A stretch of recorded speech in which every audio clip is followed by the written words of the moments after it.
সকালে voice video দেবো বলে দেওয়া হয়নি, এক জায়গায় গিয়েছিলাম তো সবে এসেছি, এসে এই যে ভাত বসিয়ে দিয়েছি, এদিকে ভাত হচ্ছে আর আমার এদিকে এই দেখো কত শাক নিয়ে বসে পড়েছি। এই শাকগুলো সব ভাজা করব, পেঁয়াজ দিয়ে আর শুকনো লঙ্কা দিয়ে ভাজা করব, তার সাথে রসুন দেব।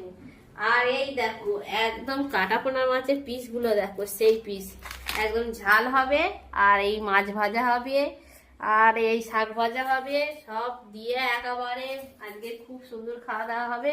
তো তোমরা খেতে হলে চলে আসতে হবে প্রতিমা বৌদির বাড়ি। তো দেখতে থাকো একটু তরকারিগুলো কিভাবে করি, তোমাদের সাথে সেটাও একটু শেয়ার করবো আজকে, ঠিক আছে?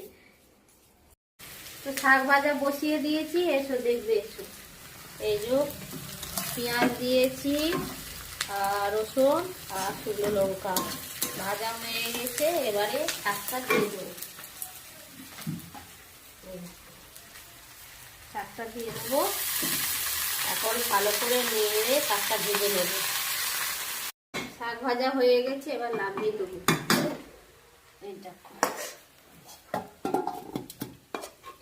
একদম ভেজে করে নিয়েছি, এবার মাছের ঝালটা করবো। রান্না বান্না করে বাসন একেবারে মেরে নিচ্ছি, মাছের ঝোলটা বসিয়ে দিয়ে নিয়ে মাছের ঝোলটা তুলবো। বন্ধুরা এবারে সব হয়ে গেল কাজ, এই তরকারিটা ঢালবো, একদম সব কাজ কমপ্লিট।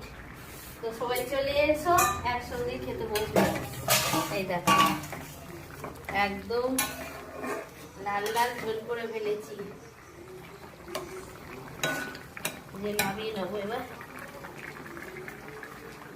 সবাই চলে এসো, দুপুরে একসঙ্গে খাবো।